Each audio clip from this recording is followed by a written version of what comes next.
an interesting time for observers of politics in Rivers State, from the voluntary resignation of several commissioners a few months ago to the defection of 27 out of 32 State House of Assembly members from the ruling People's Democratic Party PDP to the All Progressives Congress APC. Absolutely. Let us also remind you that the Supreme Court's judgment, which directed Governor Fubara to nullify local government election conducted by the State Electoral Commission and represented 2020-25 budget to the State Assembly. Well, recall that Fubara made attempts to represent the budget, but was stalled and has scheduled 19th March to represent it to the State Assembly. It is also important to note that 3 commissioners of the State Electoral Commission have so far resigned their appointments in Rivers State. So, rumors of impeachment have lingered for a while now in that state. The news we heard just yesterday is also a signal that the State Assembly may be making plans to impeach Governor Fubara and his deputy. Let's also recall an interesting video where Fubara was said to have been tear-gassed and sprayed with water by security operatives as he rushed into the State Assembly to stop his impeachment proceedings. Well, as funny as all of these developments may seem, the implications they have on the democratic processes in Rivers State and Nigeria have been described as grave. Some are also concerned about the roles of security agencies, the judiciary, and all concerned political parties in all these. Well, today we will discuss the political developments in Rivers State. A panel of guests will help proffer some solutions to the crisis. Thank you so very much for joining us. I am Victor Azul. And I join Victor to also welcome you to the program. I am Claire Adilabu Abdul Razak, and this is Good Morning Nigeria. In a short while, newspaper review will, of course, I'll be hosting Chukwuduka Lugbaja for that, and that will be shortly. But for now, let's join Tessie Omeri for the highlights of the morning news. Tessie, good morning. Hello, Claire. Good morning. Victor, good morning. Good morning. Nigerians, here is the morning news. I am Tessie Omeri. Members of the House of Representatives have donated a sum of 705 million naira, 50% of their 6 months basic salary, to President Bola Tinubu for onward usage for poverty alleviation to vulnerable Nigerians. Speaker Tajuddin Abbas presented the symbolic check to President Tinubu at an iftar in honor of the House leadership and solicited members at the State House. While the House members promised continued support to the people-oriented policies of the Tinubu's administration, Vice President Kashim Shettima, who spoke on behalf of his principal, appreciated the House members for their collaboration. Senate leader Opeyemi Bamidele has pointed accusing fingers at beneficiaries of the dismantled subsidy regime, who he says have ganged up against President Bola Tinubu in the last 18 months to make governance difficult. He also explained that President Tinubu did not remove subsidy, but that it was gone because the National Assembly made provisions for it till May 2023, and that even if President Tinubu did not mention it, it would come to an end 2 days after his inauguration. In a statement, Senator Opeyemi said this administration is determined not to retrench Nigerian workers, regardless of the situation the country finds itself. He expressed confidence that the 2025 budget was drafted in a way that will largely solve the socio-economic challenges not only at the national level but also at the sub-national. And as part of measures to ensure food security in the country, Nigeria and Brazil have signed the commercial phase of the $1.1 billion Green Imperative project to boost agricultural productivity and enhance private sector investment. Vice President Kashim Shettima, during the signing of the commercial phase of the GIP-1 at Presidential Villa, said the GIP will leverage strategic opportunities to drive the nation's economic growth and boost investor confidence. Nigeria and Cuba have taken a bold move to strengthen diplomatic and economic ties with a renewed focus on healthcare, education and trade. This is coming as both nations mark 50 years of diplomatic relations, which formally started in 1974, with Nigeria's Vice President Kashim Shettima describing Cuba as a sacred land where every progressive will identify with. He stated that this at the presidential villa when he received the Cuban Foreign Minister Bruno Rodriguez Parilla and Cuban Ambassador to Nigeria Miriam Morales Palmero. The attention of the Office of the Secretary to the Government of the Federation has been drawn to the ongoing investigation by the Economic and Financial Crimes Commission involving Andrew Tohile Uche, personal assistant to the Secretary to the Government of the Federation, bordering on allegations of corruption, bribery and money laundering. A statement by Director Information and Public Relations, Office of the Secretary to the Government of the Federation, Shagun Imoyo Sen, says the office leadership is not in any way involved in the alleged misconduct, as it has always maintained a strong commitment to transparency, accountability and integrity. The Federal High Court Lagos Division has ordered the arraignment of former chairman of First Bank of Nigeria PLC, Oba Otudeko, and the bank's former managing director, BC Onasayang, over an alleged 12.3 billion naira fraud. The charge alleges that the defendants committed the fraud in September 2023 on Lagos Island, with Otudeko accused of impersonating one Amanda Glory to secure fraudulent gains. The offense violates sections of the Cybercrime Prohibition Act 2015 and the EFCC Act 2004. And that's the news for now. Good Morning Nigeria continues with Claire and Victor after this break. Thanks for watching.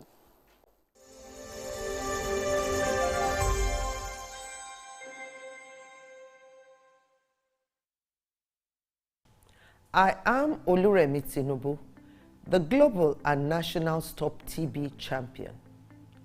Many people have asked why I've chosen to champion the fight against a disease like tuberculosis. My reason stems from a deep personal experience. I once had a friend who unfortunately fell ill and concealed the nature of his sickness until it was too late. Eventually, after he passed, we discovered he had tuberculosis. Sadly, due to the stigma and discrimination surrounding the disease, he would not speak up or seek for help. His death was a painful reminder that we could have intervened and saved a life if only we had known earlier. Tuberculosis is an airborne disease that primarily affects the lungs, but can also impact other parts of the body. Being airborne means anyone, regardless of their socio-economic status, can contract it.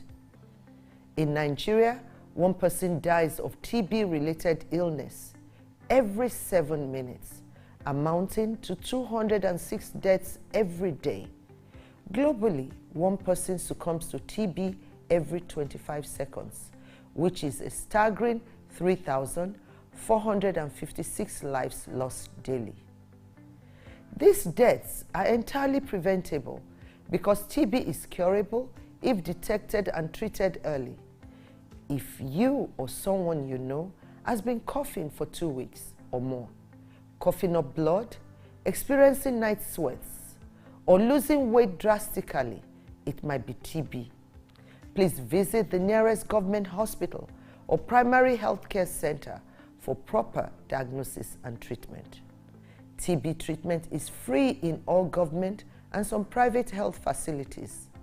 Let us also remember not to stigmatize or discriminate against TB patients or those who have been treated for TB.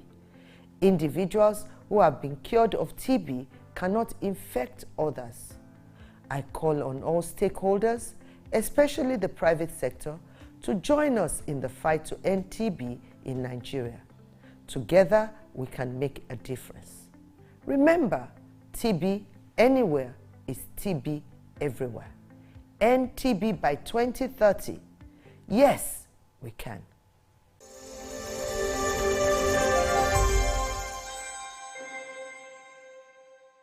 We are live in the open market for Apic 10X Challenge. My people, today I will show you how the power of new Apic 10X gives your toilet a better cleaning than bleach. Than bleach? Yes, so. Impossible. Toilets have stains which bleach cannot clean effectively. But Apic is thicker and sticks better, which gives 10X better cleaning versus bleach and kills germs. Oh, wow. You can now see that Apic is better than bleach.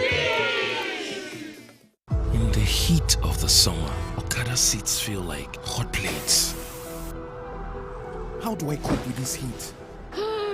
And how do I cope with that bad odor? By staying 5 degrees cooler. Body odor is caused by germs, and on hot days, the sweating and the odor are more. That's why you need to get the new improved Dettol Cool soap, which offers up to 5 degrees instant cooling sensation and protects you from 99.9% odor-causing germs. No buy am. But why? No see say this big bull bag of rice no get the new big bull holographic seal. Not true. Introducing the Big Bull Holographic Seal Tape, your favorite authentic Big Bull rice, 50 kg and 25 kg. Now with holographic seal tape. This is to ensure you get the premium product from Big Bull Rice. Do not buy if the holographic seal tape is not on the bag or is broken. Big Bull Rice. Tasty rice nourished you. Come on. Let's go. Darling natural twists blend with her hair over time. Yeah, that's perfect. She's really more beautiful every week. Darling natural twists get better every day, just like you. If you want to become something, become a child again. Why be a patient? If you must worry, then worry about winning. Why worry about germs? When you come home, bring tales and stories. Why bring in germs? Shield your families from germs. When Dettol is a part of every household bucket, then you and your family can stay protected from up to 100 illness-causing germs. Everyday use of Dettol keeps my loved ones protected. Our major currency unit is the Naira, while the minor unit is the Kobo. They are both in notes and coins. The Naira is more than just a medium of exchange. It bears the images of our heroes. So, stop abusing the Naira. It is a criminal offense to spray the Naira at events. Stop stepping on the Naira. It's not your enemy. Do not squeeze, ruffle, or write on the Naira. Handling the Naira with dirty or oily hands can deface the Naira. Love the Naira as you love yourself. Be a real Nigerian.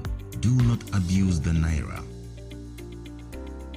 Hey Nigeria, ready to breathe cleaner air and save money? Let's talk about gas. Drive with CNG, the smart, cost-effective choice. Fill up for less and travel further. Save money, save the planet. Switch to LPG for cooking. It's cleaner, healthier, and better for environment. Say goodbye to smoke and eye problems. Do you know Nigeria is a gas nation ranked 9th globally with over 209 trillion cubic feet of gas reserve? Gas isn't just for cooking and driving. It powers industries too. Cleaner, cheaper, and more efficient. And the best part, conversion centers are popping up everywhere. It's never been easier to switch to gas. Join the cleaner energy revolution. Choose LPG for cooking and CNG for your vehicles. Clean energy for brighter future. This message is brought to you by the Office of the Honorable Minister of State for Petroleum Resources, Gas, supported by the Nigeria Midstream and Downstream Petroleum Regulatory Authority, NMDPRA. Welcome back, and you're watching Good Morning Nigeria. Up next is the newspaper review, and that will be in a moment.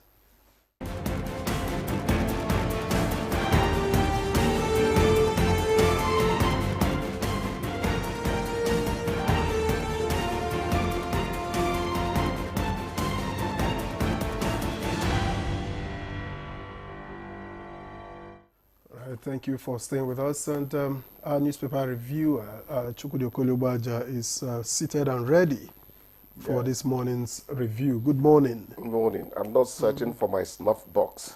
Good morning. I want to make sure this phone does not distract us. Good morning, Claire. How are you guys doing? Very well. Good to be here as usual. Yeah, it's good to be here as well. So where do we begin from? People's Daily. Okay. Now, the People's Daily leads with the Rivers story. Rivers Assembly begins impeachment process against Governor Fubara deputy. Lists 14 grounds for impeachment action. And you can get that story on page 5 of the People's Daily. Just above that story, MRA condemns attack on journalists by church members, calls for prosecution of perpetrators. That one is on page 9. And beside it, multitudes lost to rice mill inferno in Benue. That's on page 8. And as you go further down the front page of the People's Daily, you find that black strip. Senate dismisses Senator Natasha's arrest allegation. For details, you will have to go to page 2 of the People's Daily. And below that story, Tinubu appoints Kuka as Pro-Chancellor of Federal University of Applied Sciences in Kachia, page 3. Ramadan, faith leaders advocate food security to foster lasting peace, page 9. And Nigeria to host 7th African Spelling Bee, April 9th. You get details of that on page 6. That takes us to This Nigeria. Of course, the River story appears to ring through all the papers this morning. So it leads also on the front page of This Nigeria. So we move on to the next. Nigeria-Brazil $1.1 billion Green Imperative project kicks off 6 years after MOU. That's on page 25. And at the bottom of This Nigeria, lawmakers seek government's urgent assistance after rainstorm damages over 100 houses in Edo. That's on page 20. And finally, details of Rivers Assembly's allegations of gross misconduct against Fubara on pages 6 to 16. That's on This Nigeria. Claire. All right, let's quickly take a look at the leadership newspaper, and it leads with inflation slows for second time to 23.2% after rebasing. And right there in front, that's the lead story for today. Rivers lawmaker served Fubara deputy impeachment notice. Details of that is on page 4. Electoral reforms. Political parties, stakeholders want INEC unbundled. It's on page 4 as well. And it comes with rider. Seek new organ to register, monitor parties, throw weight behind bill, and credible election most important, according to the CSOs. Also trending on the front page of the newspaper, Tinubu appoints Kuka as Kachia Varsity Pro-Chancellor. It's on page 19. Senate dismisses Natasha's arrest allegation. Victor already read that out. And ground rent. Wike revokes 4,794 land titles. And on the foreign scene, Trump orders Voice of America shut down. And that story is on page 4. Let's bring in Chukwudukodu Baja at this point. Yes, I'll take up the last bit you mentioned there, Trump ordering the shutdown of Voice of America. I'll call my friend whom I shared a class with a year ago to make sure his job is intact. I don't know why that should happen. They say they are finally tackling the deep state, state of rottenness and all that, wastage. You can see what happened to USAID and the rest of it. But people will tell you that there's a seeming tendency by the Trump administration to come down on regular media, the formal media. Where is this taking me? You read about attack on journalists, Victor. And I remembered Abroko, I remembered Bagauda Kauto. There was actually a litany of woes compiled by a high-ranking NUJ, official just 2 days ago.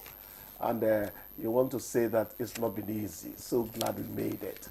Journalism work is not easy.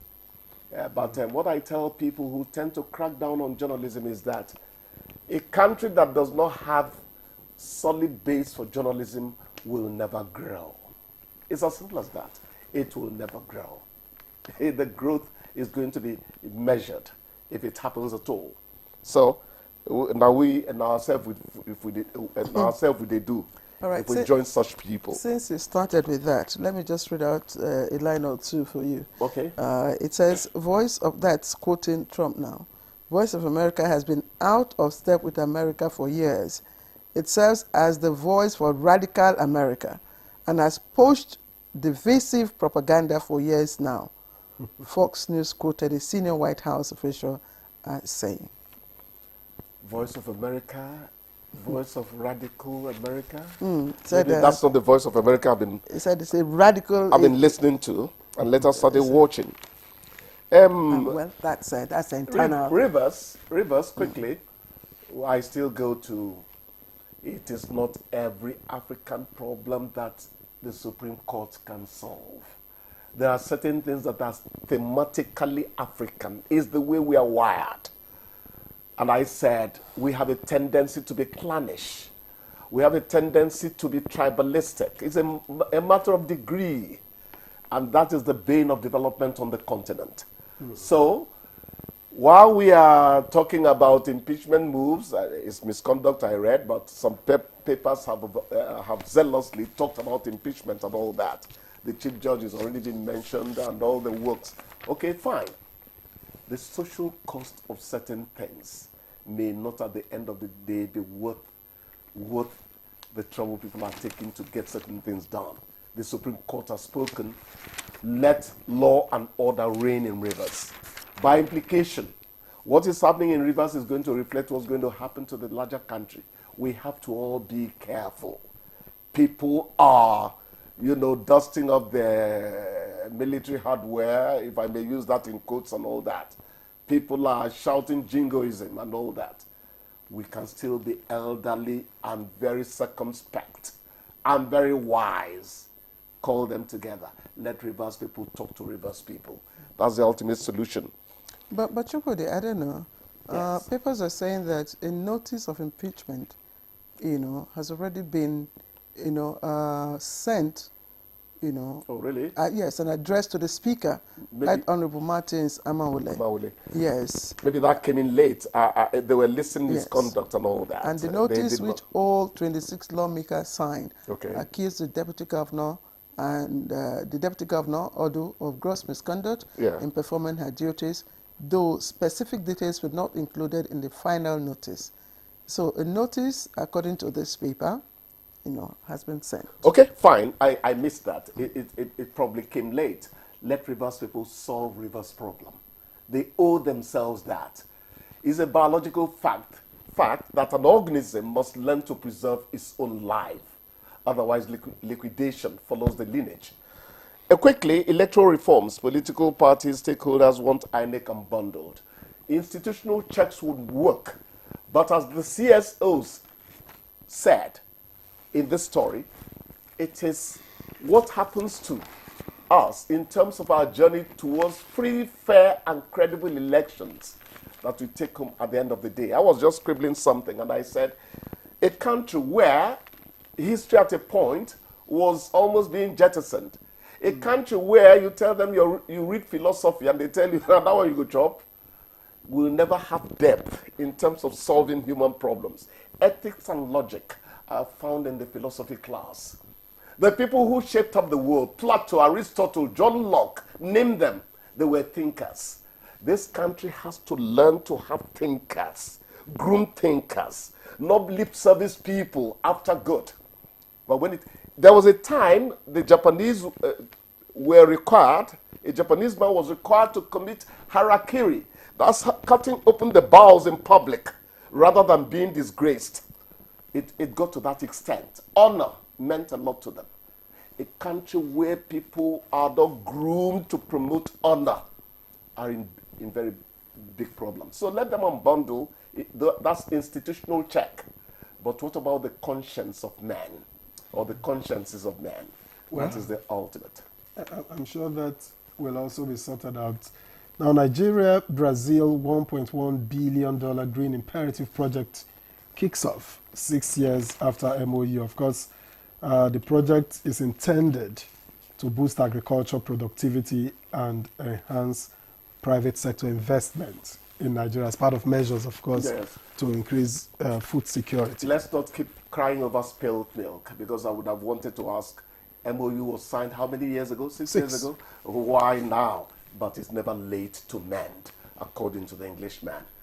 I like what is now happening among developing nations. But Brazil has gone ahead. They manufacture aircraft. So I don't know whether I should class them among us. But I like what is happening among them.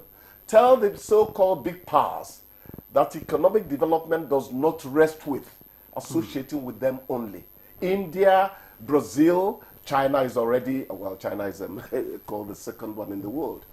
But I like the volume of development-centered activity that is now happening among nations that are in the so-called developing category. Yes, this is an interesting one. Inflation slows the second time to 23.2%, and that's, of course, after the NBS, the rebasing. Yes, changed its methodology and, Yes. and all that. So that the Nigerian inflation figure was adjusted sharply from 34.80% in December to 24.48% to reflect changes in consumption patterns. Earlier on, I was speaking to Victor, and he said he needs it to reflect. Yes. Yeah, sometimes we say these things. We really need the consuming public to understand what this really means.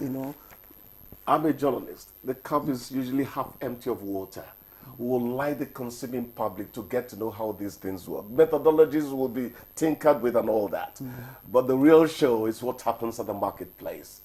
But because we are good journalists, we must admit that Chukwudi bought a mudu of beans 1.5 months ago for 2,002. It's dropped to 1.5. Say it the way it is. When government is also not doing well, tell them we won't have this. This is not what we voted you in for. So there seems to be a drop in prices. And some farmers are already complaining. So let us pray that things get better on and on. Okay, all right, Chukwudi. At this point, we'd like to thank you. I'm sure we've exhausted the main stories. We'll see I thought you would add very much. You didn't thank him very much. Mischief maker, I'm away. All right, please don't go away. Good morning, Nigeria. We'll continue in just a moment.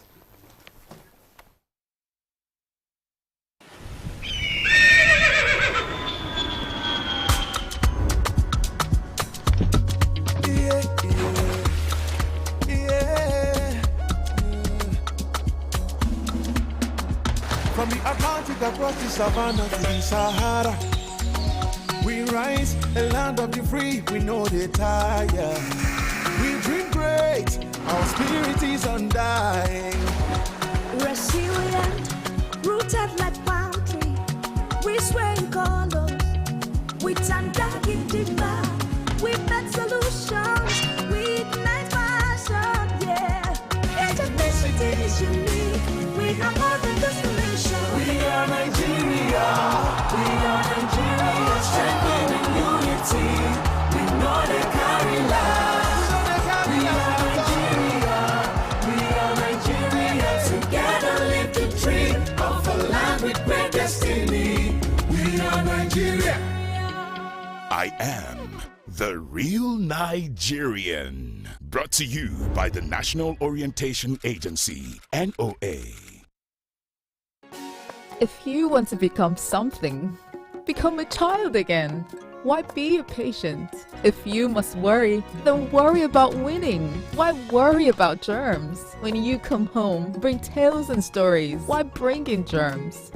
Shield your families from germs. When Dettol is a part of every household bucket, then you and your family can stay protected from up to 100 illness-causing germs. Everyday use of Dettol keeps my loved ones protected. The Nigeria Coat of Arms is the official seal that represents the authority of the Federal Republic of Nigeria, hung on the wall behind the seat of the principal officer of the government, supported by the portrait of the serving President of the Federal Republic of Nigeria. It has 7 features. The black shield stands for Good Earth of Nigeria. The silver wavy band stands for the confluence of rivers Niger and Benue. The 2 white horses stands for dignity. The yellow flora is a common wildflower throughout Nigeria. The red eagle stands for strength. The wreath is in our national colors of green, white, green. The motto unity and faith, peace and progress is written on a beautiful yellow ribbon, and it's a maxim for all Nigerians. Be a real Nigerian. In the heat of the summer, Okada seats feel like hot plates. How do I cope with this heat? And how do I cope with that bad odor? By staying 5 degrees cooler. Body odor is caused by germs, and on hot days, the sweating and the odor are more. That's why you need to get the new improved Dettol Cool soap, which offers up to 5 degrees instant cooling sensation and protects you from 99.9% odor-causing germs. The counsel of our fathers. My advice to these young people is please do not take us back to those harrowing days. You probably do not know what it is. Nigerian youths, let's build our nation together.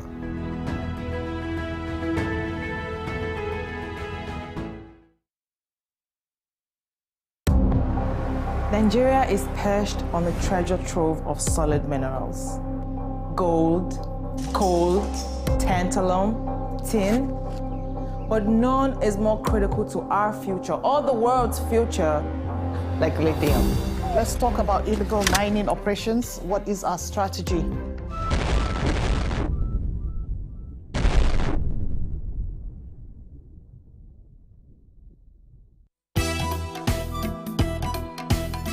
Welcome to Silver Oasis. Silver Oasis, a TV series dedicated to aging and older persons in Nigeria. Be part of this series and discover the transformative programs crafted to give a new lease of life to our senior citizens, courtesy of the National Senior Citizen Center. The National Senior Citizen Center is the oasis for the senior citizens. For thought-provoking discussions on aging, geriatric social care, and issues that matter most to our senior citizens. Silver Oasis. Silver Oasis. Silver Oasis.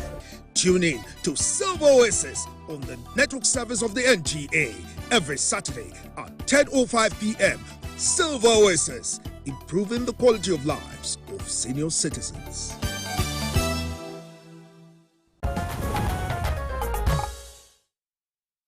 Thank you for staying with us. You are still watching Good Morning Nigeria on the network service of the NTA.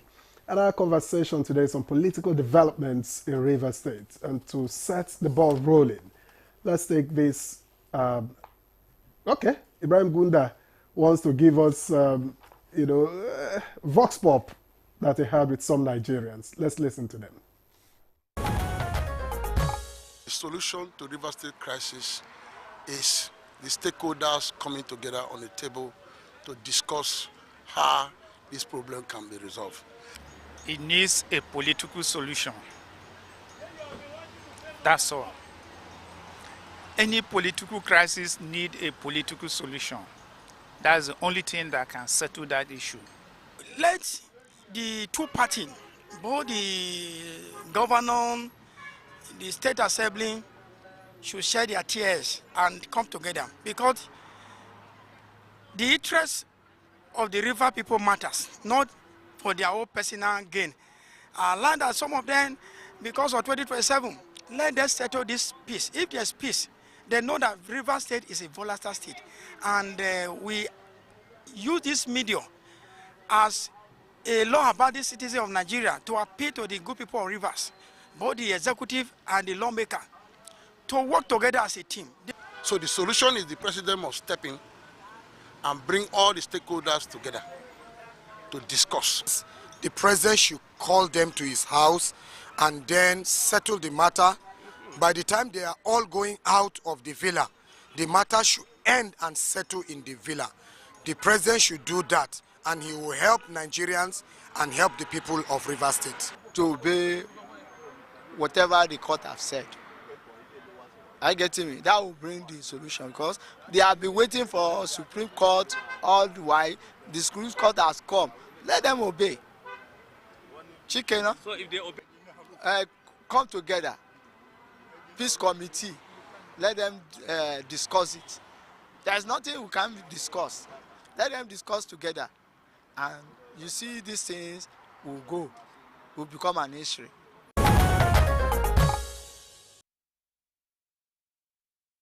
Thank you, Gunda, for bringing us those respondents from the street. And in fact, one of them said that the president should invite, the parties to his house. Okay, maybe at the personal house or the villa. All right, let me quickly begin our introductions. And we have our guest here, Honorable Ahmad Sajo, who, of course, we know was former Commissioner for Information and Strategy in Adamawa State. And we're always glad to have him join us when we have such heated topics. Thank you very much. Thank you, good to have you with us.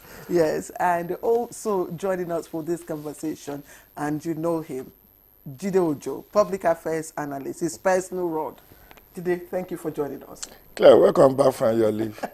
I've been back since. Nice to have you. I've been back since. At least I'm seeing you for the first time after your leave. Thank you. You didn't add that his fans call him the Asorogbayi of Africa, but it's okay. Thank you for that recognition. Let me also welcome Ezenwa Nwagu, Chairman, Partners for Electoral Reforms. I've just been reminded that he's a chief. He's a chief. We welcome you to Good Morning Nigeria. We've left that for Joe. Thank you so very much. All right, gentlemen. Honestly, the topic we have at hand, it's not one that should elicit laughter. It's a very serious one that has very severe consequences for our democracy going forward. Too many back and forths going on in Rivers State. In fact, I really do not know where to start from. Just as I don't know whom to start with right now here in the studio. But I guess we should begin from the latest, which is, we hear that an impeachment notice has been served, addressed to the Speaker. Of course, that process had been kick-started. I don't know. Let me start with Ahmed Sajo. Yeah. And you know why I'm starting. I know. Yes. Let's look at this notice. What does it mean for the governor? Is it an end for him?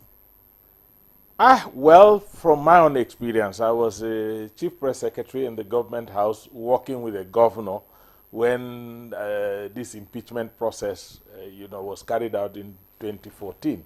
And so I could say that I had some deep-rooted experiences in how these things are managed, and with all the constitutional provisions, all these obstacles that the Constitution tried to put on the way of carrying out an impeachment, did not stop my principal then from being impeached. And something very similar to what is taking place today in Rivers, that they were able to clear both the governor and the deputy governor at the same time on the floor of the House. So when the impeachment notice, begins the process, it only takes the grace of God to save. And there is no governor that has even been served an impeachment notice that had survived. Balarabe Musa, who was the first, also had similar notice, except if the House just says we are not carrying it to the end.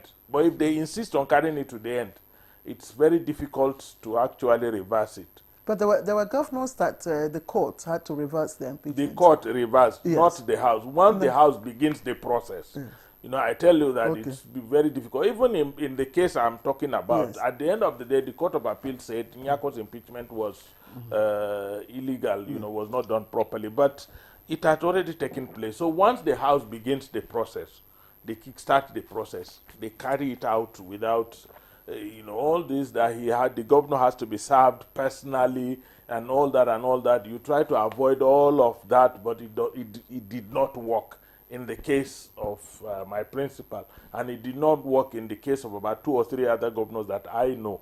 But there are a lot of, at the end of the day, of course, the court, the courts can reverse it. But that does not mean that the House, once they begin the process, that they may not carry it. So is it the beginning of the end of the route for Governor unless he finds, or unless a political solution is found. That brings him with if the House decides to go ahead with it, it will be very difficult to stop the process. Well, I pick one thing from what Ahmed Sajo said, which is that in the end, the court may overturn. You know, and I wonder, you know, why processes go on, you know, that will eventually be found to have been faulty. But that's by the way. Let me get to Ezenwa-Nwagwu. How did we get here? Because if you are going to tackle this matter, you have to, what were the factors that brought us this far from the very beginning? It didn't start like this 2 years ago, or almost 2 years ago when the governor was sworn in. You know, where did it all go wrong? You know, asking me where it went wrong would mean that I know where they started.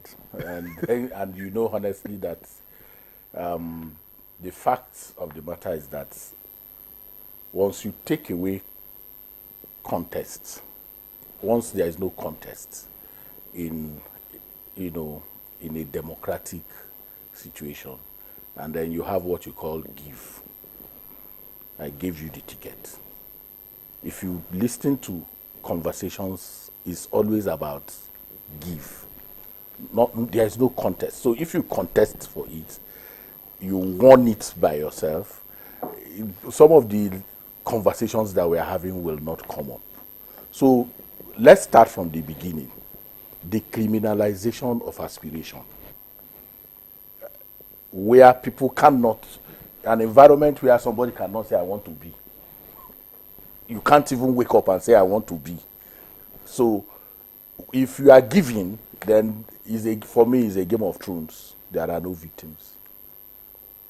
I don't know if you get. So Rivers, anytime you look at Rivers, you want to start with Governor Ada George and Peter Odili.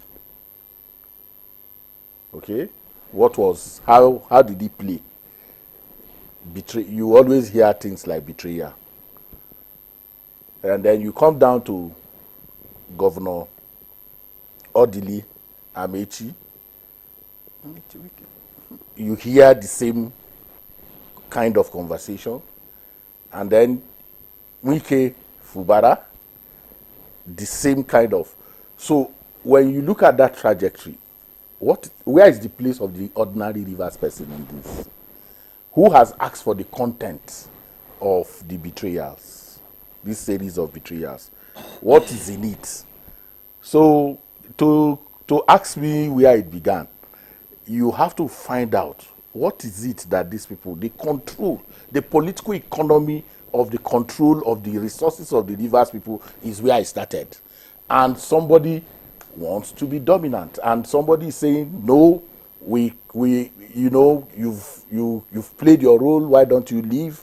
And then that contest, that fierce agitation for control of the resources of Rivers people is what is at play in my mind. And so how to resolve that is to go back to a situation in which we allow contest to happen in Rivers. This consensus of you be minister, you be ambassador, you be this, everything is shared, then let us arrange it.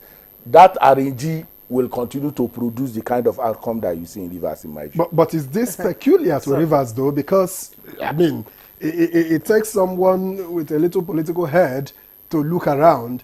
Is this peculiar to Rivers? If you say, I give, yes, look around. Have there been such givens in other places? Why don't we have the kind of conflicts that we have in Rivers today? The greed that has held Rivers together is the resources. The adhesive holding that state together is the resources that is at play. In other places where they don't have that kind of resources, these issues cannot be as fierce as they are. So when you ask if there are places, in many places it's simmering. Eboyin, for instance, you may be having Wifuru, Umahi, you know, simmering neighboring issues. states. Yes. Neighboring states. You understand what I'm saying? But it is not as fierce because the resources to control is not as much as what you have in Rivers. So for me, it's the political economy of the management of the resources of that state manifesting as the problem of Rivers people. And until that is delineated and separated in terms of, so like I said, every I've given you, and you are very familiar with that environment. Look at it from the beginning. Why has it been difficult for successors and predecessors to manage their relationship in a way that does not drag in, you know, the ordinary Rivers person? It is control of resources. Ezenwa, thank you. And Jide Ezenwa just in his very subtle way poked at the concept of godfatherism. And I'm just wondering why the case of Rivers is quite different, because in other climes, you know, there's still an element of godfatherism in politics. I mean, it's all over the world. In the US, we saw it play vividly. So why is that? What is wrong with godfatherism concept, you know, within the context of our conversation? Well, you are right, Claire, that concept of godfatherism is very pervasive globally. We will be pretending to think it's a Nigerian phenomenon. It's not. But you see, godfathers manifest different values, if I can call it values, across. It's jurisdictional, it's environmental, it's peculiar to, and Ezenwa was very spot on when he talked about resource control by personal individual. You know, this is what played out in Anambra 2003 to 2006 between Ngige and Chris Ngige and Chris Uba. You know, about even before then, even before then, that he could not pay salaries of civil servants, teachers. Schools were shut for over 1 year because it was settling political debt that he incurred to get him into power.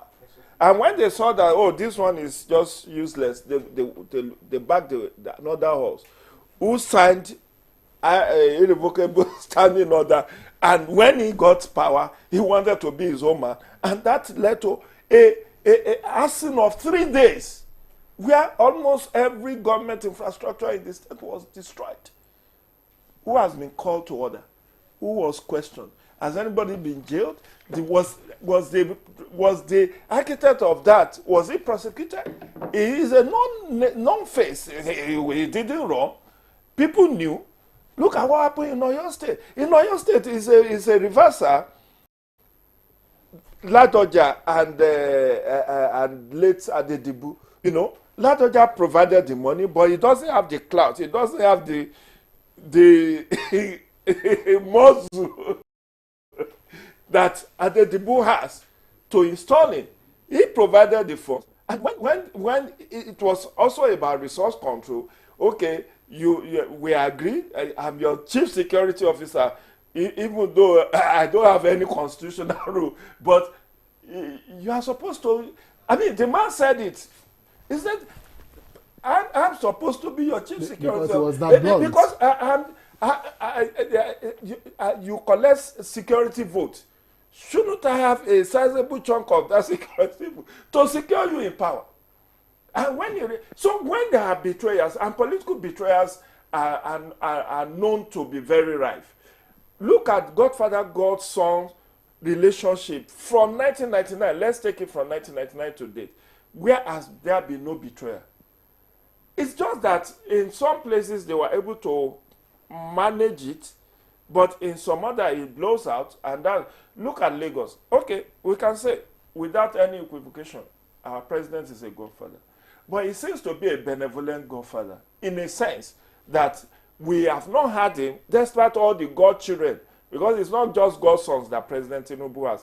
He has godchildren, male and female. You saw when he was campaigning in 2023, there was a very big map of people he has installed in different, and he himself said, look, Yemi Osinbajo would never have been vice president of Nigeria, but for me, it was an open secret. Did he not say it in Abeokuta? He said, but for me, I was asked, give me a name. And I said, they said I should bring 3. But I said, no, if I bring 3, you can pick the wrong one. I gave them your son's name. It was open. That is godfatherism. But you see, And when you look at the frosty relationship, when former Vice President Yemi Osinbajo decided to run against his godfather, see the humiliation he suffered at the Eagle Square here, where people were calling him names to his face. That was the sitting vice president. Say, you are a betrayer. You are disloyal. How can you rise and contest against your godfather? So, godfatherism, it's just that Rivers provide a very peculiar one. While some godfathers can say, okay, next election, I will make sure. I'll deal with you. Remember what happened in Zamfara when one made the other.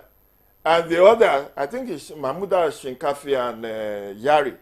And he went out and said, you are just going to be one term. So the next election, the man was removed. The man was not allowed. The same thing with Ambode versus, GS. So we see all of this in premature all over. But you see, Rivers' context is, like Ezenwa said, in some of the elections, you even have a semblance of contestation, primary, and then somebody winning, and then you in Rivers, somebody said, all of you, I bankrupt your election. Behind the scene, this person wasn't running a charity. It was an investment. It was a political investment. So if you agree that I don't have funds, and that's just imagine Jide Ojo without resources, and somebody said in 2027, come and be the governor, I must know that there will be a consequence. And if I cannot stomach what they will tell me, I should rather say, thank you so much for believing in me, but I'm not interested. But is it usually told everything that you are expected to do? No. If you are not, they don't have to spell it out for you. You should know that a multi-billion naira project, somebody is saying, come and take it for free. You should know that there is no free lunch in Freetown. Jide, we will come to that to address this very important issue, because again, while that may be true, what if the burden is heavier on the person that is given, and there are implications? You can resign. Resign? Okay. You don't want to? Okay. No. Somebody gave you, and then they didn't spell it out for you. So when you are joining court, Fubara should have resigned. If you are joining court, they will not tell you are going to kill. They will tell you the good sides of it. If you then get in and realize that, you are going to be the hitman, you should have found out what will be the cost. Ask the relevant question. Many of us, because the juicy position is just too much. Whether somebody is making you a minister, an ambassador, giving you something for free, you should know. Jide, sorry. Terms and conditions apply. Jide, what is the terms and condition that applies to that seat? Jide, just in a yes or no, should Fubara, should he have resigned when the heat was becoming too hot for him? Going by your premises. But by virtue of what they are now making, because it's in authority, it's in power, but it's not in authority. Okay, let me bring he should have resigned. Yes, let me bring honorably. Let me bring in Sajo. Betrayal, lack of context, like Ezenwa said, begets betrayal. And of course, betrayal is because there is resource to control. Before that, Rivers can go back to that level, this very scenario must be played out. And you have said that it will be difficult for, the impeachment not to, go through in the State House of Assembly. Are the processes that easy? Are the processes provided by the Constitution that easy? It's not looking at the definition of gross misconduct and the fact that, of course, the State Chief Judge must also constitute a panel that will investigate the allegations. It's not a question of whether the process is easy or not easy. If you read the case of Onikoju versus Adeleke, it was an impeachment case that was exhaustively discussed in the courts, and the court said these are the procedures that were not followed and the rest. Subsequently, even after that, again, you know, the impeachment process never followed the right course. What really matters in this whole discussion is that when politics is transactional, every transaction has its own rules. You have to follow the rules of the transaction or you opt out. Very simple situation. And, you know, we're talking about areas where there are, disagreements. There are also areas where people install people and you've never had any rancor. Take, for example, the current vice president. Zulum was his commissioner. Until Zulum was to contest for governor, he had no house of his own. So naturally, he did not have resources. You know, he was bankrolled and everything. But from the very day Zulum became the governor, after the inauguration, the current vice president, who was then the governor, became senator, made an announcement before all the stakeholders that I used to be your leader, but today this is our leader. We all have to follow him. And, you know, whatever is happening on the ground, nobody has heard of it. It's the same thing. We also have another model in Ekiti. Oyebanji was he was chief of staff, then later SSG to Fayemi. The very day he became governor, Fayemi gathered people and said, this is now my leader, our leader. And, you know, pulled back. So it has happened that the system has been managed. It has also happened that the system has been mismanaged. But what matters actually is that when you are participating in a transactional process, you must be prepared to abide by the rules of the transactional process. What are the rules? But let us look at the provisions of the constitutions with regards to impeachment. Yeah? Yes. And I'm just looking at the part where if the lawmakers, you know, pass the different stages, the first two stages, the other stage is for the chief judge of the state to constitute a panel to investigate the allegations. Yes. And we know that the chief judge of Rivers State at the moment, you know, was appointed by the governor. It doesn't matter. It really, really, really doesn't matter. It has happened, you know, while I was an active, you know, observer of the situation. It doesn't matter whether whether the chief judge appoints a panel, but the important thing is that, you know, there are a lot of things within the process that are not, strictly speaking, based on law, but based on value judgment. What constitutes gross misconduct?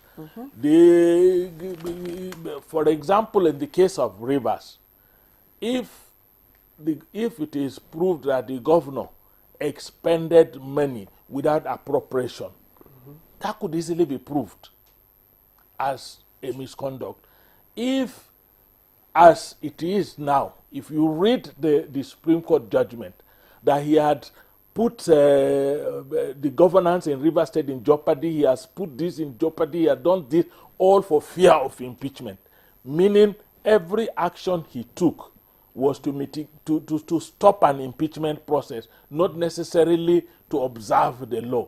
And if all of this that he took was considered by the Supreme Court to have been wrong actions, what would you call the actions he took that the Supreme Court decided to say is wrong? So what I am saying is that, you know, the act of gross misconduct, withholding the salaries of the legislators, could also be considered because legitimately they deserve their emoluments. So there are a lot of, you know, areas where you could easily find The government well, since Ahmed Sajo didn't quite respond to my but question, he mentioned rules, and I had wanted him to define, okay, you want to define the rules. No, those rules I mentioned during the time that you okay, you are not privy to them. Yeah, no, it's not about being privy to them.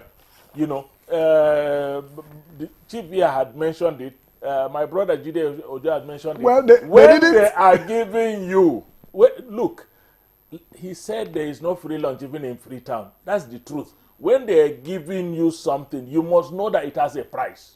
Everything that you get has a price. Well, now I'll have to find out the price of my cup of tea because, but now that we are here. You end this one. You end this. You end the cup of tea. Oh, I end the cup of tea. Yes, you end the cup of tea because you are doing legitimate work. Let's not trivialize. Rivers conversation is a very inconvenient conversation. Very inconvenient, honestly. It's inconvenient conversation because nothing in that place followed any rule. The pretense to the contrary is what we are just skirting around. Even the decision of the Supreme Court. No, you can't. I tell people that the judiciary waits for you. The judiciary does not say, Ahmed Sajo, come. There are things you do. When you do them, somebody goes to the judiciary and say, this is what Eze has done. Please look at it. And on the basis of what is presented before them, do you understand what I'm saying? They take a decision. That decision may not be convenient for the parties, but you did something. There's something. Let's get the fulcrum of this conversation. Did Fubara stand for primaries? When he did not appear for primaries and became governor, didn't he know there's something fundamentally wrong with that? Is he not aware? Didn't he know?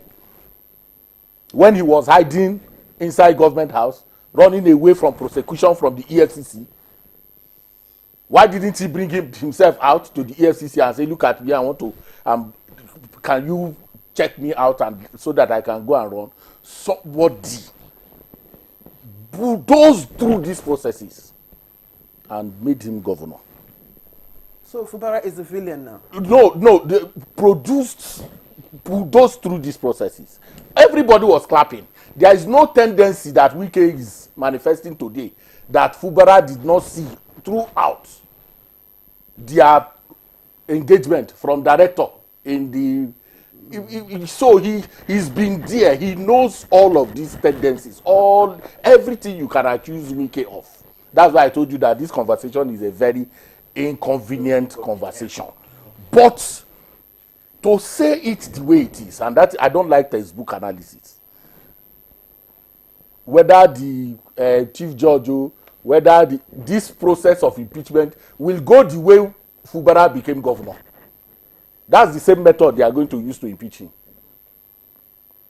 Whatever way he became governor, he knows the way he became governor. Clarify for us, because what is out in the public is that Fubara was duly elected. Okay, I have because reports. You are a member. I observed the elections. Go and check the 2023 reports of civil society organizations and check out which two states had very difficult report from the 2023 election, Imo and Rivers. The report is there. Check EU, check Yaga, check Situation Room, check Rivers, Imo. How they are able to, that's why I said the same process that made him governor. If the process that made him governor is very good, then that good process is what will be used to impeach him. All right. Sorry, just hold on, Fred. Let's look at, let's forget about the process. Let's look at what is on ground. That's the impeachment, and the lawmakers are banking on, the judgment of the Supreme Court, and are saying, look, the governor tactically has refused to obey the Supreme Court judgment, and that is the basis for the notice What is of the Supreme Court judgment? What did the Supreme Court say? Of course, that they should be paid their emolument, that, it's part of it. It's part of it, that they should be reinstated, recalled. So that's what I'm saying, that the Supreme Court noted violations. He has just told you that those violations that the Supreme Court, you can be saying what you like. Are they misconduct? Can they be interpreted as gross misconduct? Did you violate the Constitution? But the governor has repeatedly said he had taken steps, to comply with the decisions of the Supreme Court. It's not what he says. Has it been? It's not what he says. There are two parties. Somebody benefited from the judgment. Your interpretation of the judgment cannot superimpose me that took you to court. I would know whether you have satisfied. All right. I'm the one. I would also know that. I'll be there to know whether you have satisfied. I would not want to be in your court. But I will. That's why I said it's a very inconvenient conversation. But I'm trying to. We are having it anyway. But since we are here, Jide, to what extent would you say that the courts have shaped this whole crisis? It's a crisis. I'm not saying, the courts instigated the crisis, but the court has been a part and parcel of it from the very beginning. To what extent would you say they have shaped the conversation, the situation to where we are today? For good or for evil? See, don't blame the courts. The courts, in a sense, when you look at issues of judiciary in this matter, every judicial decision gives them a friend and an enemy.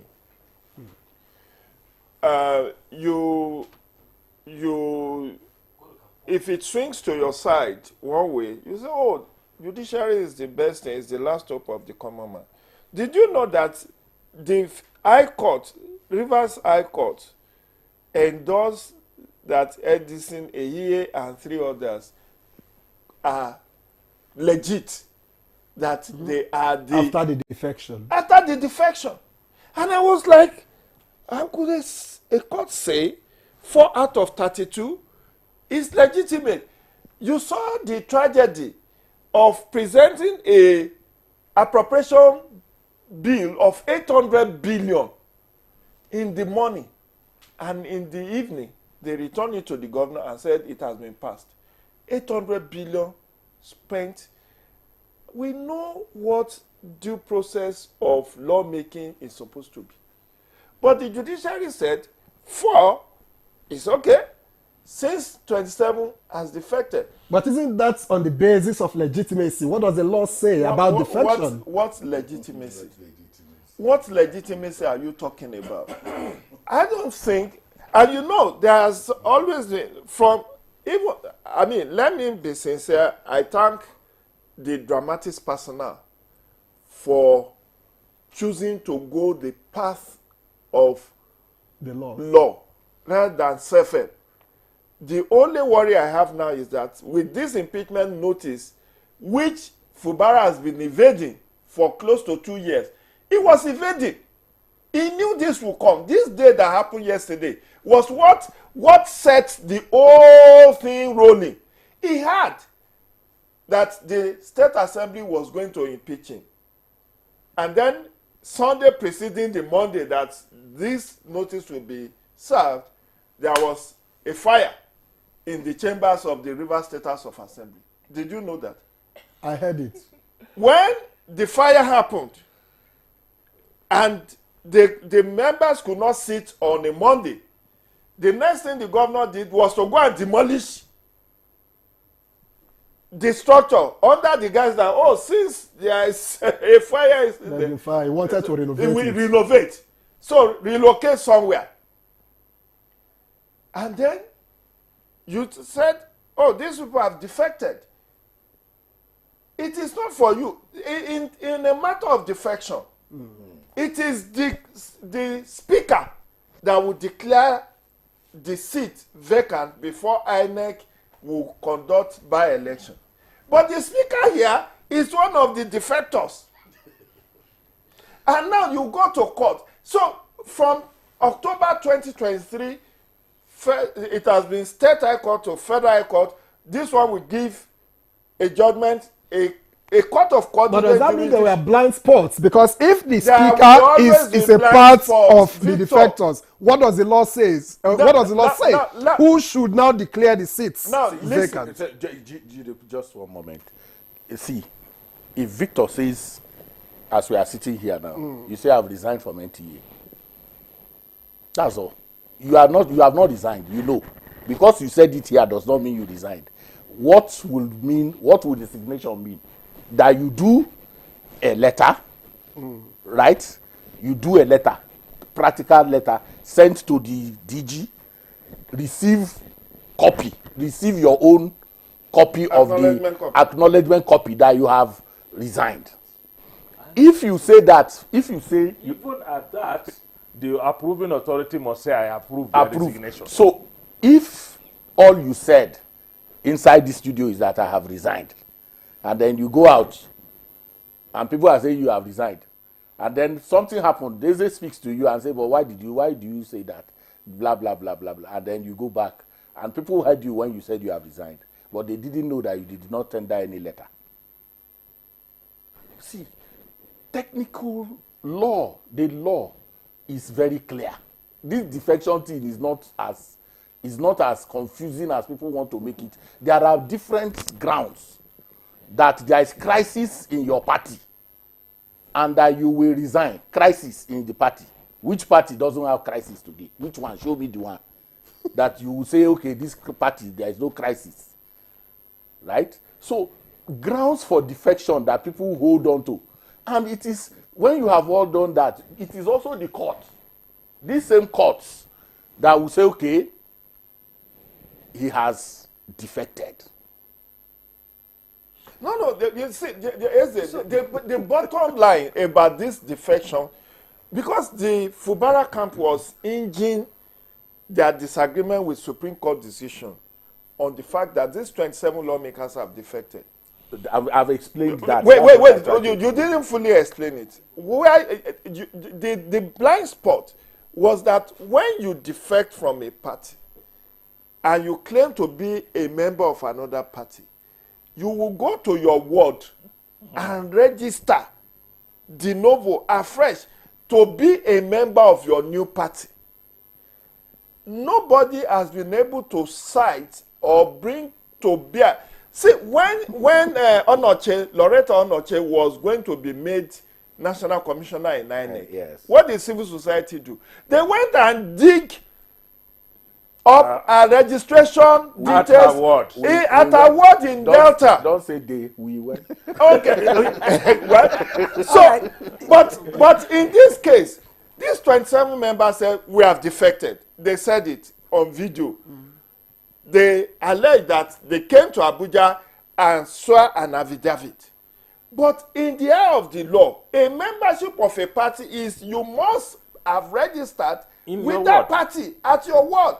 In fact, I recall that when Atiku Abubakar defected and he wanted to come back to PDP, they said you have to go back to your ward in... You cannot even register in Wadata Plaza in Abuja. Cannot, no. You cannot. He went to Jimeta. You have to go back to your ward. That you cannot say, I'm rejoining PDP, then you come to headquarters and say, give me membership card. You have to go, and that's why you see court has been consistent. When they wanted to remove Uche Secondus, they removed him from his ward. When they wanted to remove Adam Oshiomhole, they removed him from his ward. When they wanted to remove even the incumbent national chairman of APC, they used his ward. Just that he was lucky that the ward, he has the power brokers behind it. He would have been a gunner. Look at how they removed Iyorchia. They went to his ward in Benue. It was the ward executive that first suspended him. And it started with Oshiomhole, and I can tell you, from Oshiomhole to Uche Secondus to Iyorchia Ayu to even the current national chairman of APC, their removal was orchestrated from their ward. Now, you said... In other words, these ones did not, in law, in the eye of the law... In the eye of the law, they did not They defect. have not defected because they have not consummated their defection. The consummation of your defection is you have left this party. You have openly said you have left. Resigned. Because that's the analogy Eze was made. Okay, you said you have resigned from NTA. But the management said, we have not seen your letter of resignation. So how then do you prove that you have resigned? But the proof of resignation is when El-Rufai left APC last week, he said he has tendered his resignation to his ward in Kaduna, and he openly rejoined in Zaria. Then he has now joined SDP.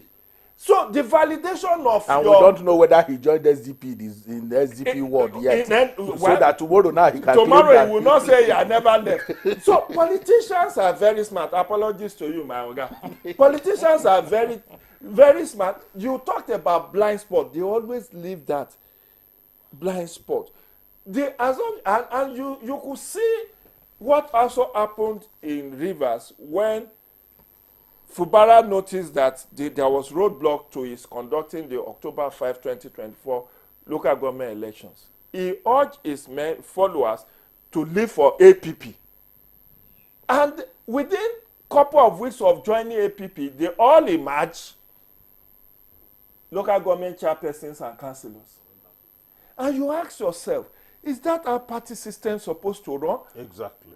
Somebody is a member of PDP until the eve of a local government election, and that's all of a sudden they said, oh, we are now a member of... So what does this say? What does this say about the kind of government we run? Is this a democracy then? Is it? And that's why you see in some places you sense a kind of opposition to the democracy as the US might put it. Some parts of the world will say, democracy is when it suits them and all of that. Ahmed Sajo, how does this tell the story of the system we run? Is this truly democracy?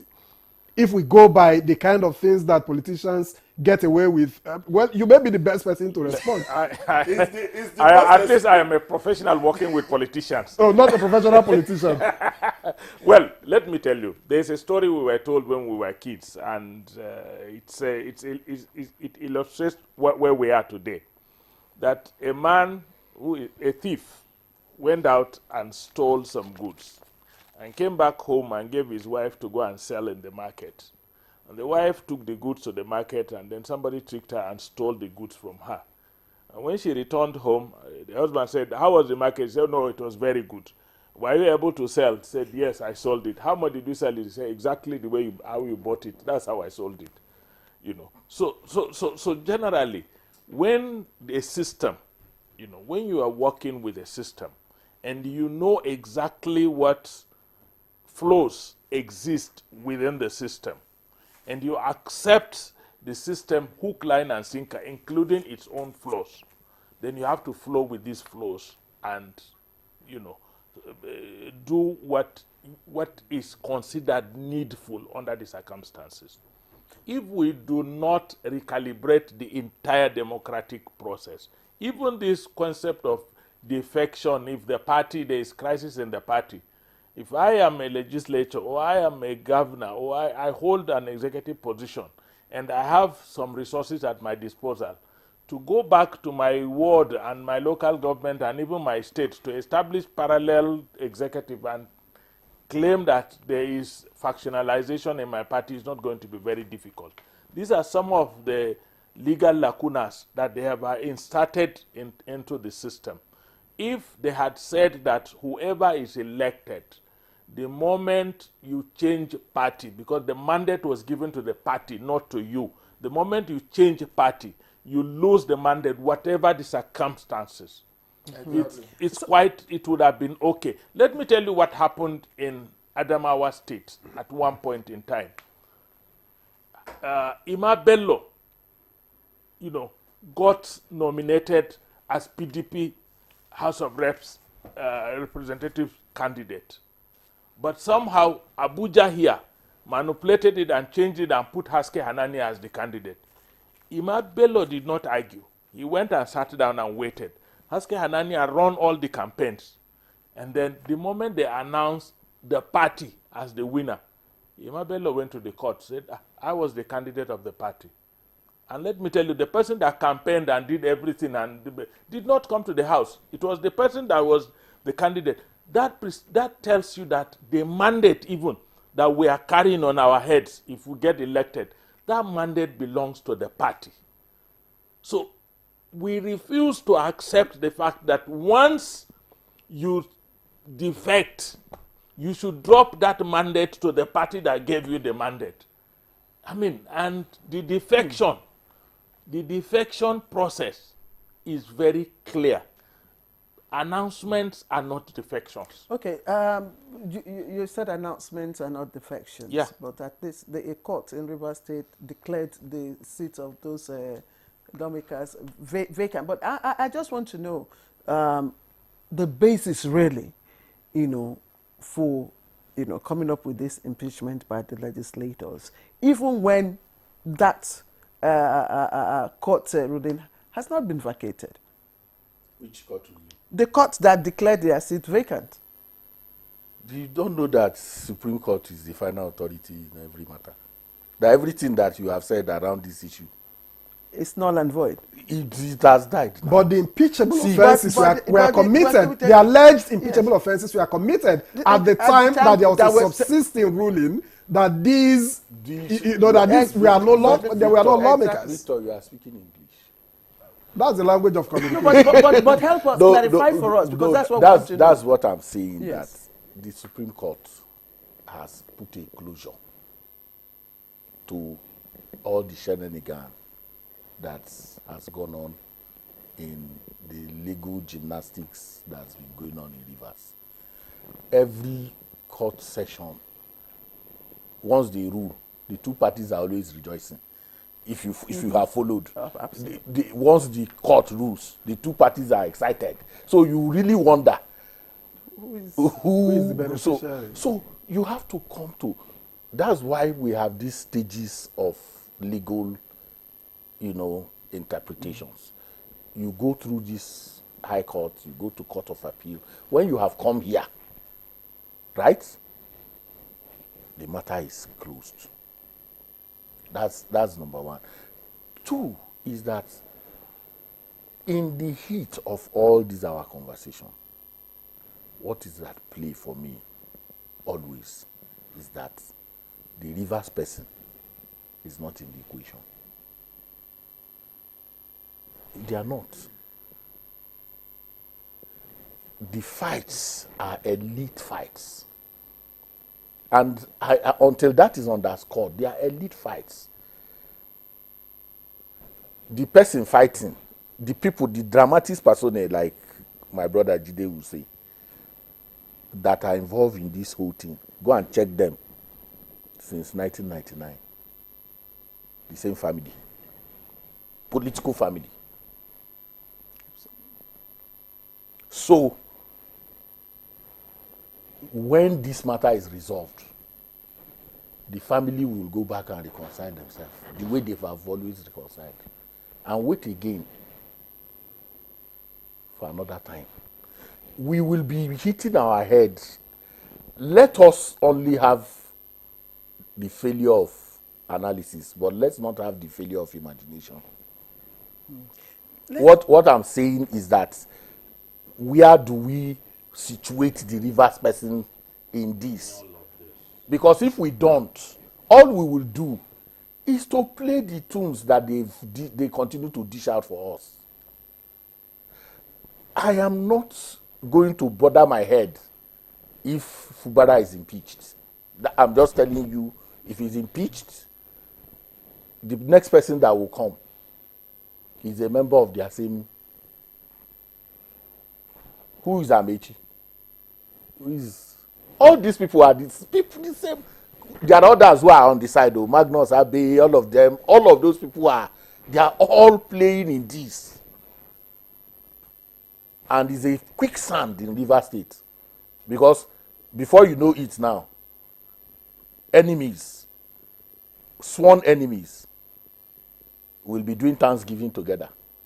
Now that you've talked about the place of the Rivers people in all of this, that's the next stage we are going to. We want to look at, although Sajo had initially alluded to a political resolution, Governor Fubara keeps saying that he wants peace. He will not spare anything, in the will to achieve peace and all that. And I'm just wondering, are his current steps, are they peaceful steps?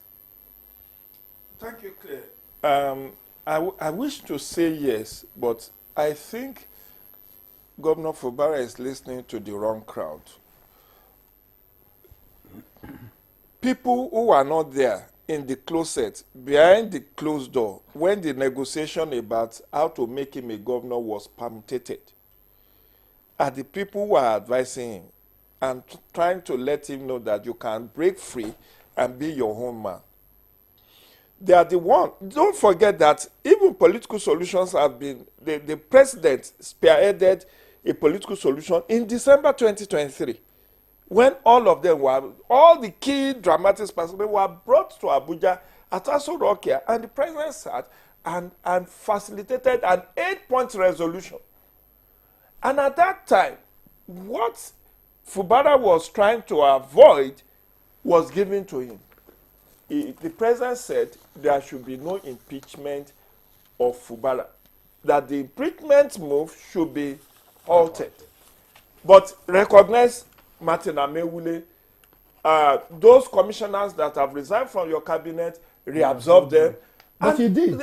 Wait, he did. But at some point, people, some lawyers started advising you are a stupid man, you are a foolish man. How could you, out of 8 points, all you got was your seat is preserved? Which seat? You need to break free. We can use the instrumentality of the law. See, the law that you are trying to use is said to be an ass. Now, what I think, and you could see as at yesterday, I saw some lawyers who are saying that president should invite and try to mediate. That would be the third time. Last week, Pandef came to Abuja, asked the president to intervene. The president said, Fubara, implement the Supreme Court decision. Now, let's go to the implementation of Supreme Court decision. This is where I fought Fubara. I like him. He's a gentleman. But you see, I have said on several media platforms, you don't ride on the back of a tiger and not end up being consumed by it. When you ask for favor from you must count the cost. There will be consequences. Now, since February 28th, when Supreme Court ruled, he has taken a number of 40 steps. Even when he announced that I'm going to fully comply, first you said you are waiting for the certified true copy of the Supreme Court decision. By Thursday of the following week, many people, including many media houses, have already have it. You said you are waiting till Friday. Now, you acted well by saying local government chairperson and councillors should go hand over to head of administration. He did that right. Now, you now instructed the Rivers State Independent Electoral Commission to start planning another election. That was a faulty step. Well, you will tell us. Wait. You will tell us, because we have to go on break. Okay. You will tell us how this step is faulty, because I thought he got that right after this break. Please don't go away. The conversation, well, is just about to begin.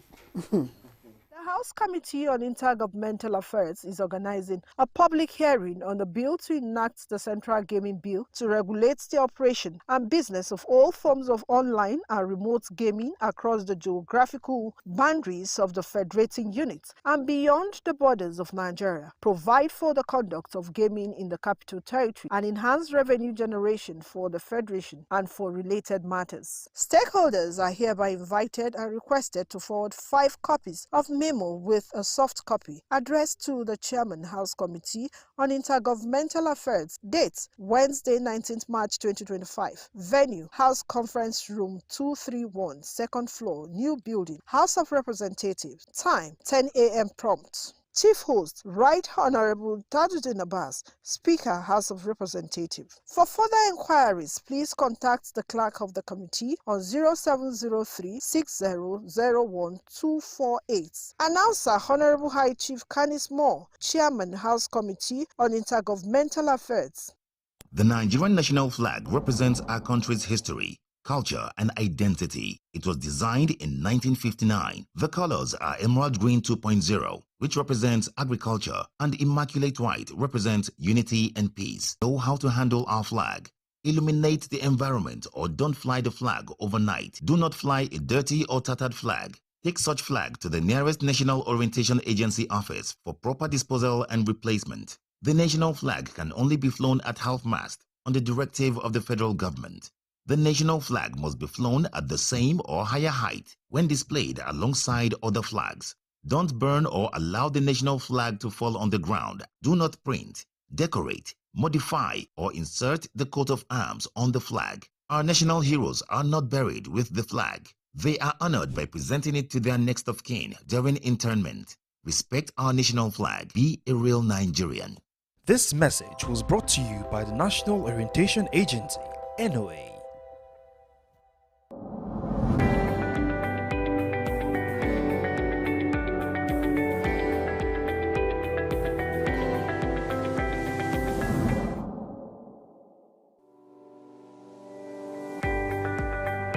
The business environment, to be honest with you, has been extremely hard on most Nigerian women's businesses, and of course harsh for a number of reasons. There is no way you would increase or move subsidy and increase the price of fuel that it doesn't have the counter effect. It has been very challenging for so many women. I know that a lot of them have cried in one way or the other to us to find ways of intervening. But that is not to say that it is all doom and gloom. We will still have a few percentage of women that are thriving in this economy, but we hope that we'll be able to get a larger percentage. One of the things I've seen with even our local purchases now is that people are buying more made in Nigerian options of food, of clothing, and so on and so forth than the imported. So that again is helping some of our industries thrive. Surprisingly, the telecommunications is still doing well, and the reason is very simple. A lot of people are going for online options of skills in terms of training, communications, even remote working. And so you will see that people that provide services around those areas also thrive. But I think at the end of the day, it's about partnerships, collaboration, and influencing power from especially the private sector and even the public sector. But we really need the public sector to drive a number of things, especially policies, because the public sector has the national spread above even whatever we can do in our own small way. What has happened over the years is that even the government, for example, is being pulled from different angles by all these stakeholders. We need to harness ourselves to have strategic focus areas, and we should all be moving in the same direction, not using a competitive approach, but a collaborative approach. Secondly, in collaboration, we need to move with large clusters of decision makers. Instead of, the process of reaching out to individuals is painstakingly long and it takes time. And so we need to engage these stakeholders on a larger platform. I think it's very important to identify where you can get help in your own little way. And one of the things I've realized is that when you operate in silo, it is difficult for you to lift yourself out of the situation. Identify ways you can do what you are doing in a simpler way. And if what you are doing is no more profitable, why not find out what can you do in the meantime that will help you? You need to think outside the box and then connect. What you can do is also identify people and become a cluster to provide a service that ordinarily you cannot do alone.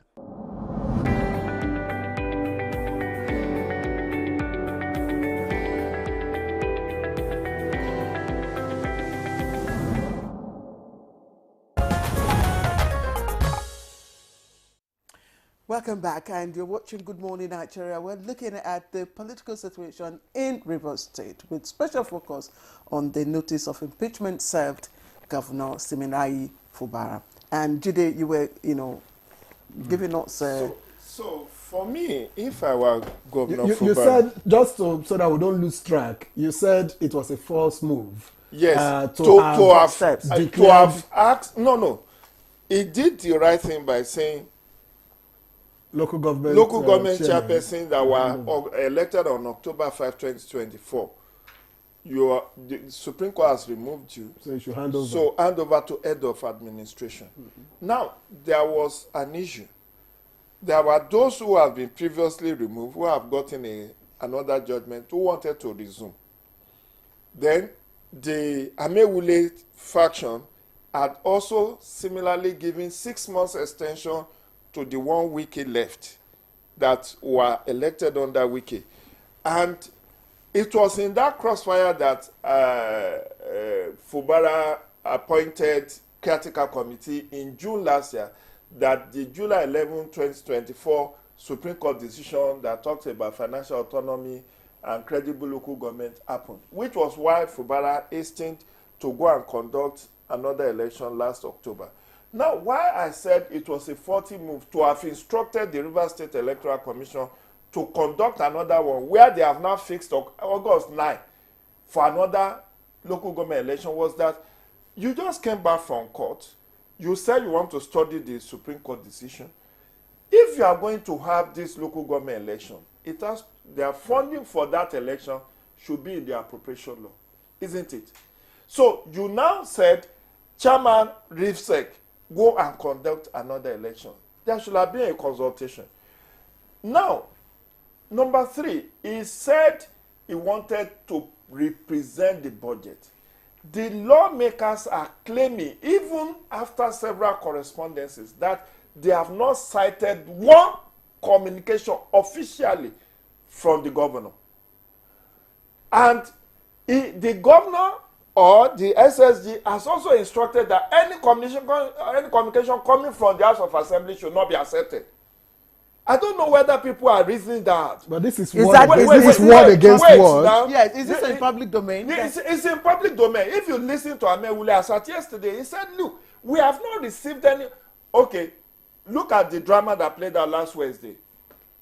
The governor said you called the speaker severally. He didn't pick. You called other members, they didn't pick. You now said you have written a letter to tell them you will be coming. Because he was given 48 hours? That 48 hours lapsed the first week of March. The governor did not obey it. That was when the governor said, I want to receive the CTC and study it. See, both camps are dodgy. But let me quickly land on this. So when you say you have written to the assembly, we saw the letter in the media, but the assembly said they have not seen. You mentioned something earlier, Claire. Fubara has seized the emolument of the Amewule-led assembly since October 2023. As a peace offering, that is what it should have first released. To this is your money. To pave way for at least a political resolution.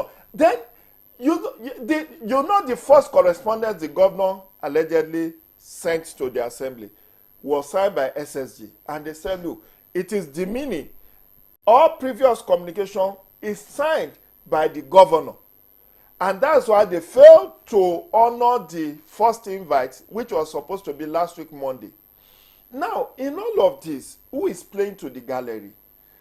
If you say you want to represent the budget, is there a confirmation that these people said, we have received your correspondence and we are willing to meet with you on the set date? We need to move on because the time is fast spent, and now the impeachment notice is out there, and the lawmakers have adjourned Senedai.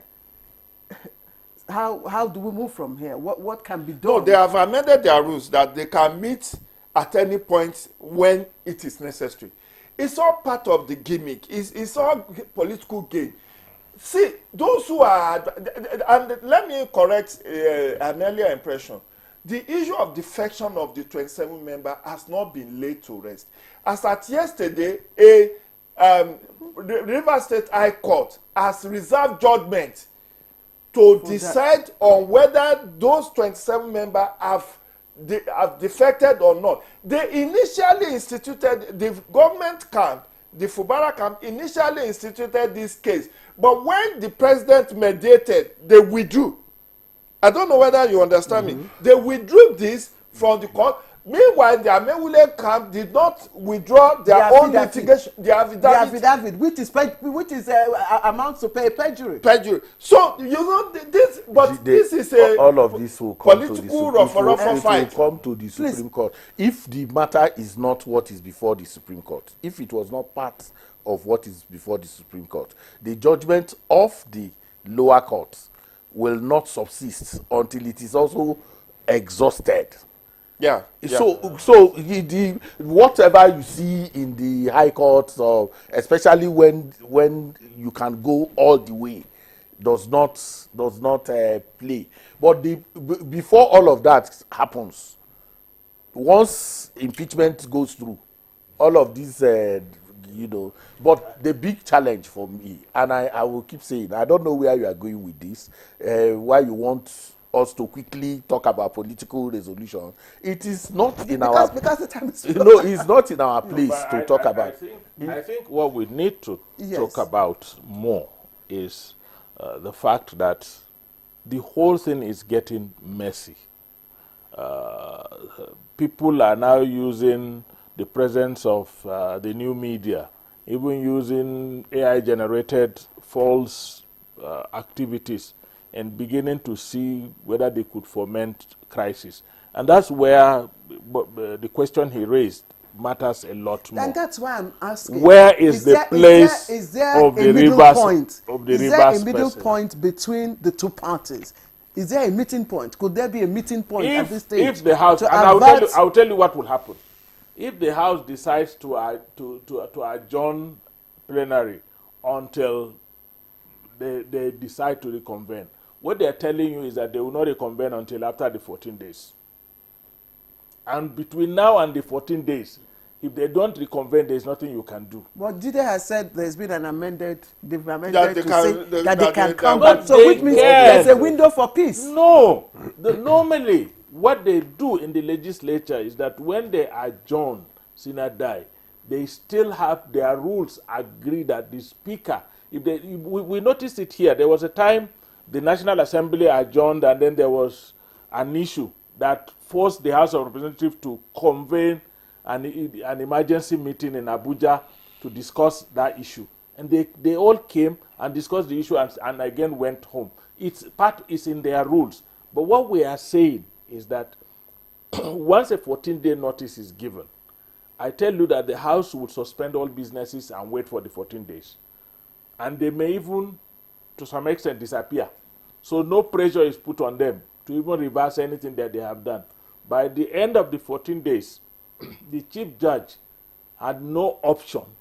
When they accept that the 14 days is over, the chief judge had no option than to empanel a committee, a panel, that will look at the impeachment notice, look at the allegations, and what matters is whether the governor's side will be given a fair hearing or not. In the case of the one I have experienced, there was no fair hearing. Is there anything that Minister Wike can do in this instance to restore, to bring all parties back to the drawing table? Yeah, invite him to the studio to ask him if there's anything. I'm just joking. The point is this: there is window for political settlement. Is there still? See, the onus is on Fubara. Yeah. Wike said a few days ago that the people advising you are people that I refused to make governor and made you governor instead. I thought, when I read that, I saw a window I saw a window, like, hey boy, come back. In fact, there was something in the media yesterday that Fubara called I'm Wike. just coming. What I'm saying is that I thought that there was a window in that. See, I keep saying that these people are not enemies. What is in contest is control interest. Of. When you call it interest, you are veiling it. Resources. Control of the resources of the state. Of the state. So you have become governor. Your wife says, "Who is governor now? Is it you or Wike that is governor?" And then your predecessor calls you, the aides, PA, that was not there when the agreement was reached. We said, His Excellency is sleeping. I will tell him when he wakes up. Then they will not tell him that he called. All of these are the characters who run around you, brew these issues. Governor Wike, Governor Fubara should lift himself above those things and approach the man who he had issues with agreement. He can go to him. Yes. Let him be the problem. Oga, I have come. Please. Let's resolve this. Let's resolve this. Not just Oga, but bros, because they are related. That's what I'm saying. They are related. Because you asked me for. So, what do you see? You see arrogance, impunity everywhere. People who were not part of the conversation are the ones who are playing you see the dancing that goes on in that state. Waxing music, burials are opportunity for all kinds of. If Wike does not want anything, he has been governor. 2-time governor. No, he's a third-time governor in FCT. So he does not. There is nothing you are playing. So if you, Fubara, you are the one that will lose. So the owners, people are telling him to be honorable, that he should have courage, that even if he is impeached, that history will have all those English does not matter now. Where do we go from here? Where we go from now is, since it's two fighting. Those two people that are, when I say two fighting, because I know the Rivers people are not part of this. They are only brought into it, but they are not part of it. The two principal dramatis personae holds the key to the resolution of this crisis. Please, let's speak to Pandef, because Pandef has. I don't see. Yes, because yes. My dear sister, let me tell you, no organization, no matter how critical or powerful it is, can resolve a situation that involves two people who are each riding, on the high horse of I am right. What matters at this point in time is for Fubara in particular, who is going to be the victim if the process goes through, to do a SWOT analysis. Look at his strength. Look at his weakness. Look at the opportunities there and the threats that could make it like that. I have passed through this road twice. I have had a cause to have even been, no, it's true. I have had a cause where thugs were directed to deal with me for calling for a truce between my principal and somebody that my principal was fighting that was stronger than my principal. And at the end of the day, my principal lost. So what I'm trying to say is that when you know that at the point of the struggle, your strength is less. All those that are calling, there will be fire in Rivers, they did it to us. Anybody that touches the governor, we will rape. By the time the governor was removed, there was no pimp. Please, let's look at the political lessons that we need to take away from what is happening so far, so that, to enable us improve democracy. The political lesson has been well articulated by Ezenwa, but before I lose my thought about what other window of opportunity exists to resolve this issue, on several platforms I've called for National Peace Committee, headed by General Abdusalami Abubakar, Bishop Zankuka. I have said even someone like General Yakubu Gowon, you know, can call the two people and to Abuja, sit together and said, what is the minimum and what is the maximum that you want to resolve this? It's not in the interest of Rivers to remove Fubara, because Fubara represents a group, the first riverine person to be made governor. Now, the precedent may be said that these people are disloyal, because political loyalty, see, 99% is not enough in politics. You have to be 100% loyal. If you are perception, it may not be true. Perception of disloyalty is a heinous crime. Now, I have said, National Peace Committee, don't just wait for elections and get people to sign peace accord. This is another opportunity to sign another peace accord. Rivers can burn. Let's not take anything off the table. Rivers is not Adamawa, sir. Rivers is not Adamawa. You may say nothing will happen if it's removed. There could be collateral damage. Rivers is the treasure base of Nigeria. Rivers is where we have 1.5 billion newly renovated refinery. Rivers is where we have national liquefied NLNG, yes, multi-billion-dollar investment. So it is in the enlightened interest of Nigerian states to mediate and see that there is no breakdown of law and order. Jude, the political takeaway, sorry, yes, let me answer that now. Yes, yes. The political takeaway is that anyone, as we prepare for 2027, somebody wants to make you a senator, House of Reps member, governor, ask for the price beyond money. Ask for what price do I have to pay for this largesse that you are throwing at me? Jude, thank because you. If Jude, you don't thank count you. your costs, Jude, I have to tell before they charge us for extra time, Jude.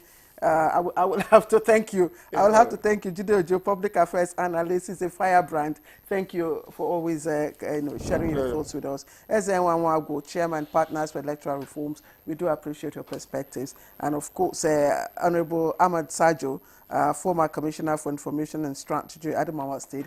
Thank you for sharing your experience. Twice you were beaten. All right, and that's Good Morning Nigeria for this Tuesday, the second for the week. Tomorrow is another day, and I'll be here. Hope you join me. I am Claire Adelabu Abdul-Razak. Bye-bye. And I am Victor. As we appreciate your company on the program today. You have a great day.